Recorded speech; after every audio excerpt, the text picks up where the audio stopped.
नमस्कार। प्रादेशिक समाचार के साथ मैं पूनम किरकेट्टा। पहले मुख्य समाचार।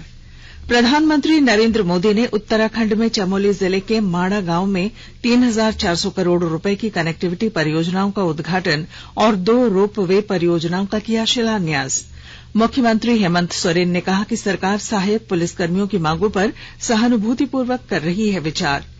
कृषि मंत्री बादल पत्रलेख ने कहा कि चाईबासा में शुरू किए गए चावल दिवस की अवधारणा को राज्य के लिए मॉडल बनाया जाएगा। और पुलिस संस्मरण दिवस के मौके पर राज्य भर में शहीदों के सम्मान में श्रद्धांजलि सभा का आयोजन। और अब समाचार विस्तार से।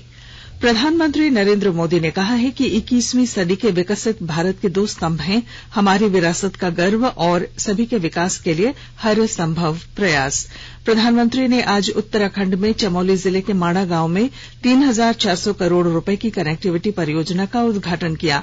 उन्होंने गौरी कुंड के केदारनाथ और गोविंद घाट से हेमकुंड साहिब की 2 रोपवे परियोजनाओं तथा सड़क चौड़ीकरण परियोजना का शिलान्यास भी किया।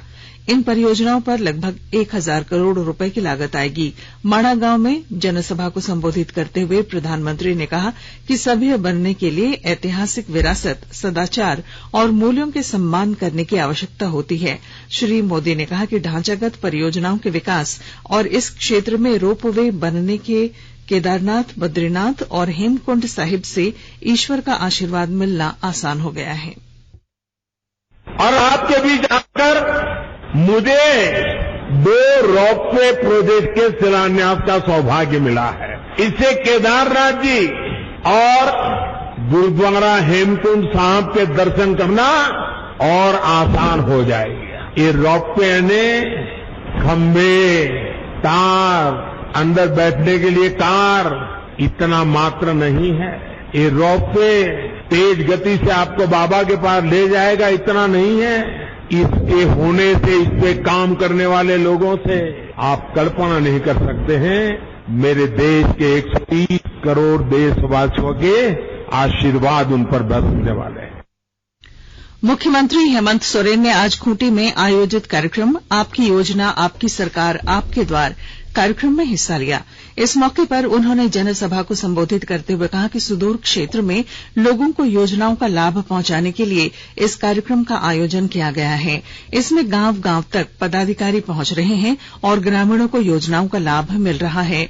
मुख्यमंत्री खूंटी के कर्रा में आयोजित आपकी योजना आपकी सरकार आपके द्वार कार्यक्रम में बतौर मुख्य अतिथि बोल रहे थे। मुख्यमंत्री ने कहा कि जरूरतमंद आगे आकर योजनाओं का लाभ लें।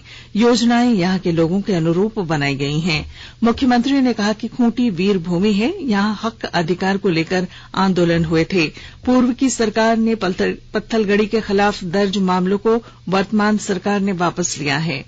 पुलिसकर्मियों के लिए भी निर्णय लिए गए हैं। सरकार जल्द सहायक पुलिसकर्मियों की मांगों पर सहानुभूतिपूर्वक विचार कर रही है।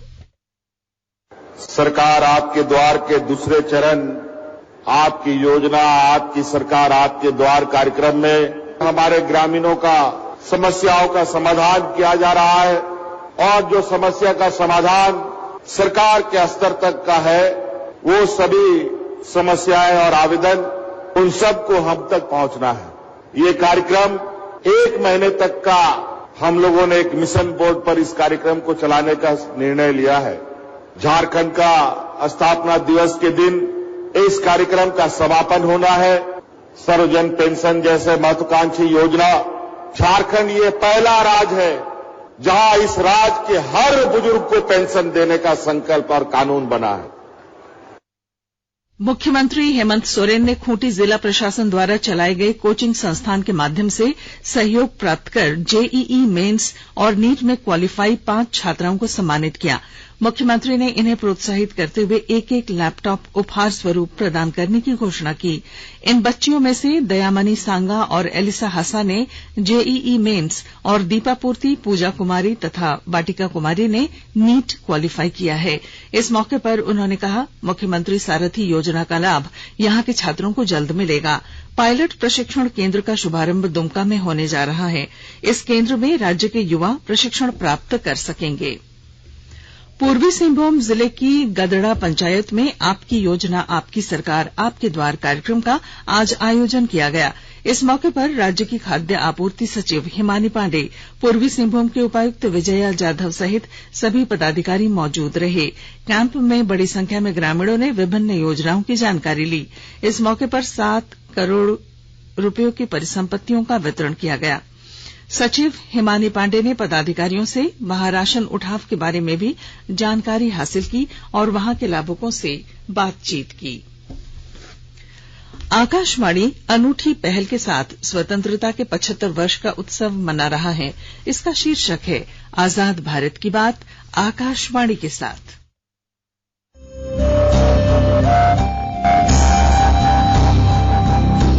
आजाद भारत की बात आकाशवाणी के साथ स्वतंत्रता के 75 वर्ष का उत्सव, जीवंत यात्रा की स्मृतियां, स्वतंत्र भारत की उपलब्धियां और कुछ रोमांचक पल। तो आप भी जुड़िए और सुनना न भूलें। 15 अगस्त से प्रतिदिन हमारे FM गोल्ड 100.1 और दूसरे चैनलों पर आजाद भारत की बात आकाशवाणी के साथ।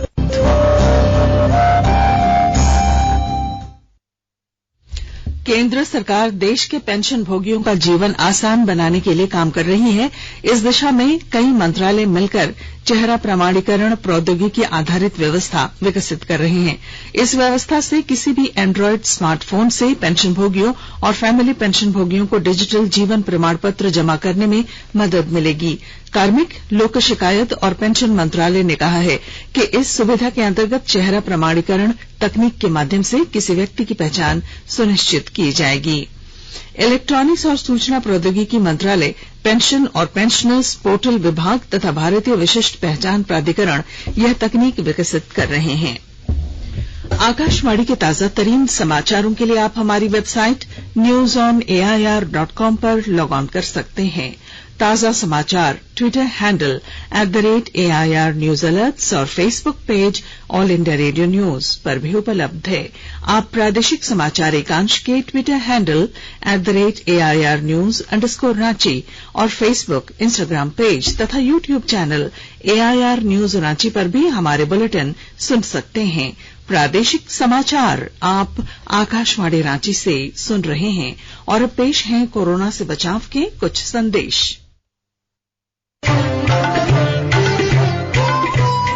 कोविड-19 से बचाव और सुरक्षित रहने के 3 उपाय। मास्क लगाएं, 2 गज दूरी है जरूरी, सुरक्षित दूरी रखें, हाथ और मुंह साफ रखें।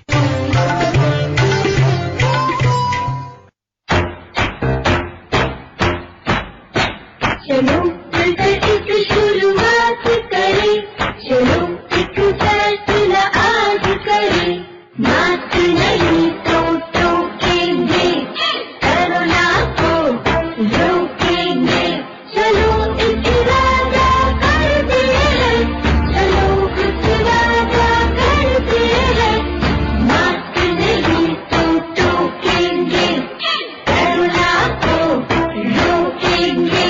भारत सरकार द्वारा जनहित में जारी। प्रादेशिक समाचार में आपका फिर स्वागत है। कृषि मंत्री और पश्चिमी सिंहभूम जिले के 20 सूत्री प्रभारी मंत्री बादल पत्रलेख ने कहा है कि जिले में शुरू किए गए चावल दिवस की अवधारणा को राज्य के लिए मॉडल बनाया जाएगा। कृषि मंत्री आज चाईबासा में 20 सूत्री कार्यक्रम क्रियान्वयन समिति की समीक्षा बैठक कर रहे थे। बैठक के बाद उन्होंने कहा कि जिले में चल रही विभिन्न योजनाओं को ससमय पूरा करने का निर्देश दिया गया है। उन्होंने कहा कि चाईबासा शहरी पेयजल आपूर्ति योजना को लेकर सबसे ज्यादा शिकायतें हैं, जिस पर निर्देश देते हुए कहा गया है कि ग्राम सभा या आम सभा के अनुमोदन के बिना भुगतान नहीं किया जाए। राज्य में जो यह प्रथम जिला है चाईबासा, जिसमें चावल दिवस 15 तारीख और 25 तारीख मनाया जाता है, इसको पूरे राज्य में प्रशंसा मिली है। इसके लिए उपायुक्त और उनकी पूरी टीम को हमने धन्यवाद दिया और हम इसे चाहते हैं कि राज्य में अन्य जिलों में भी मॉडल के तौर पर इसे अपनाया जाए। और यह चाईबासा में आने वाले दिनों में यहाँ पर जो वन ग्राम है उनको रेवेन्यू विलेज में कैसे ये किया जाए, ये सुझाव कमिश्नर साहब के द्वारा दिया गया, उसको भी हम लोग देख रहे हैं। इधर 20 सूत्री की बैठक में विभिन्न विभागों द्वारा टालमटोल किए जाने के रवैये पर सांसद गीता कोड़ा ने नाराजगी जताई। उन्होंने बैठक को ससमय कराने पर जोर दिया है। हम लोग भी इसी बात को लेकर के चिंतित है कि हर बैठक में कोई न कोई माननीय सदस्य इस बात को उठाते हैं कि ये योजनाएं हैं, ये अब तक कंप्लीट नहीं हुई हैं। हमें भी आश्वस्त किया जाता है कि नहीं, नेक्स्ट हम लोग ये में कंप्लीट करेंगे। लेकिन इस तरह से सिर्फ ये टाल मटोल का काम नहीं चलेगा। जब कोई योजना आ गई है, चाहे वो टेक्निकल के वजह से हो या पैसे की वजह से, किसी भी वजह से रुक रही हो, तो उसका समाधान निकलना चाहिए। ये नहीं होना चाहिए कि नेक्स्ट मीटिंग तक उसे टाल दिया जाए। ये प्रवृत्ति कम से कम जिला प्रशासन को और नगर पालिका प्रशासन को बंद करनी चाहिए। जो भी टेक्निकल इश्यूज है उसे तुरंत क्लियर करके उसे काम करवाना चाहिए। पुलिस संस्मरण दिवस पर आज गुमला पुलिस लाइन में वीर शहीदों को श्रद्धांजलि दी गई। इस मौके पर पुलिस अधीक्षक डॉक्टर एहतशाम वखारिब ने कहा कि अपने कर्तव्य को निभाने के दौरान देश के लिए शहीद होना गौरव की बात है। शहीदों की क्षति को भुलाया नहीं जा सकता। उन्होंने बताया कि 21 अक्टूबर 1959 को लद्दाख के हॉट स्प्रिंग में चीनी सेना के आक्रमण में सीआरपीएफ अधिकारी करम सिंह अपने 20 साथियों के साथ शहीद हो गए थे। उसी समय से 21 अक्टूबर को पुलिस संस्मरण दिवस मनाया जाता है। गिरिडीह के न्यू पुलिस लाइन पीपरटांड में संस्मरण दिवस मनाया गया। गिरिडीह एसपी अमित रेणु समेत कई अधिकारियों ने शहीद वेदी पर पुष्प अर्पित कर श्रद्धांजलि अर्पित की। इस दौरान शहीदों के परिजन को सम्मानित किया गया। एसपी अमित रेणु ने कहा कि हर राज्य जिले में अलग अलग चुनौतियां होती हैं, लेकिन हर चुनौती का डटकर मुकाबला करना ही पुलिसिंग है। उन्होंने कहा कि जिस तरह जम्मू कश्मीर में वहां के सुरक्षा बलों और पुलिस कर्मियों के लिए आतंकवाद चुनौती पेश करता है, उसी तरह गिरिडीह जैसे जिले में नक्सलवाद की समस्या रही है, लेकिन हर समस्या का पुलिस डटकर मुकाबला करती है। साहिबगंज में उपायुक्त रामनिवास यादव की अध्यक्षता में दिवाली, काली पूजा और छठ पर्व को लेकर संबंधित क्षेत्रों के थाना प्रभारी, प्रखंड विकास पदाधिकारी और अंचल अधिकारियों के साथ विधि व्यवस्था को लेकर शांति समिति की बैठक का आयोजन किया गया। इस दौरान उन्होंने सभी थाना प्रभारियों और प्रखंड अंचल अधिकारियों से उनके क्षेत्रों में लाइसेंस पूजा समिति की जानकारी ली। उन्होंने सभी पूजा पंडालों में विधि व्यवस्था को दुरुस्त रखने का निर्देश दिया। झालसा और यूनिसेफ द्वारा संयुक्त रूप से पोक्सो एक्ट को लेकर ओरिएंटेशन कार्यक्रम का आयोजन हजारीबाग समाहरणालय में किया गया। जिला विधिक सेवा प्राधिकार द्वारा आयोजित इस कार्यक्रम में हजारीबाग, रामगढ़, बोकारो, धनबाद, चतरा तथा कोडरमा जिले के कई पदाधिकारियों ने हिस्सा लिया। जिला विधिक सेवा प्राधिकार के सचिव गौरव खुराना ने इस मौके पर पोक्सो एक्ट के मुख्य प्रावधानों के बारे में बताया। 20 वर्ष से फरार चल रहे डकैत को आज देवघर पुलिस ने गिरफ्तार कर लिया है। फरार आरोपी नाम बदलकर सारठ के महाराजगंज में रह रहा था और पालजोरी सामुदायिक स्वास्थ्य केंद्र में चालक का काम कर रहा था। रेलवे पुलिस की निशानदेही पर उसकी पहचान की गई। गुमला में आगामी नगरपालिका चुनाव को लेकर उपायुक्त सुशांत गौरव की अध्यक्षता में बैठक की गई। बैठक में जिला पंचायती राज पदाधिकारी सुषमा नीलम सोरेंग और जिला उप निर्वाचन पदाधिकारी गुलाम शमदानी ने आगामी चुनाव की तैयारियों के बारे में जानकारी दी। इस मौके पर उपायुक्त ने अधिकारियों को कई निर्देश दिए। सेना प्रमुख जनरल मनोज पांडे ने कहा है कि स्वदेशी हथियार प्रणाली भारतीय सेना के लिए आगे बढ़ने का एकमात्र रास्ता है। उन्होंने कहा कि रूस यूक्रेन संघर्ष से उत्पन्न वैश्विक स्थिति के कारण आत्मनिर्भर भारत का महत्व बढ़ गया है। आकाशवाणी समाचार के पत्रकारों के साथ बातचीत में सेना प्रमुख ने कहा कि रूस यूक्रेन संघर्ष में हमें जो सबक मिला है उनमें एक ये भी है कि हम कैसे आत्मनिर्भर बने और हथियार सहित आजीविका पर विदेशी निर्भरता कम करें। जनरल पांडे ने कहा कि स्वदेशीकरण एक अवसर है, न कि अवरोध। और अब अंत में मुख्य समाचार एक बार फिर। प्रधानमंत्री नरेंद्र मोदी ने उत्तराखंड में चमोली जिले के माणा गांव में 3,400 करोड़ रुपए की कनेक्टिविटी परियोजनाओं का उद्घाटन और 2 रोपवे परियोजनाओं का किया शिलान्यास। मुख्यमंत्री हेमंत सोरेन ने कहा, सरकार सहायक पुलिसकर्मियों की मांगों पर सहानुभूतिपूर्वक कर रही है विचार। कृषि मंत्री बादल पत्रलेख ने कहा कि चाईबासा में शुरू किए गए चावल दिवस की अवधारणा को राज्य के लिए मॉडल बनाया जाएगा। और पुलिस संस्मरण दिवस के मौके पर राज्यभर में शहीदों के सम्मान में श्रद्धांजलि सभा का आयोजन। और इसके साथ ही आकाशवाणी रांची से प्रादेशिक समाचार का ये बुलेटिन समाप्त हुआ। नमस्कार।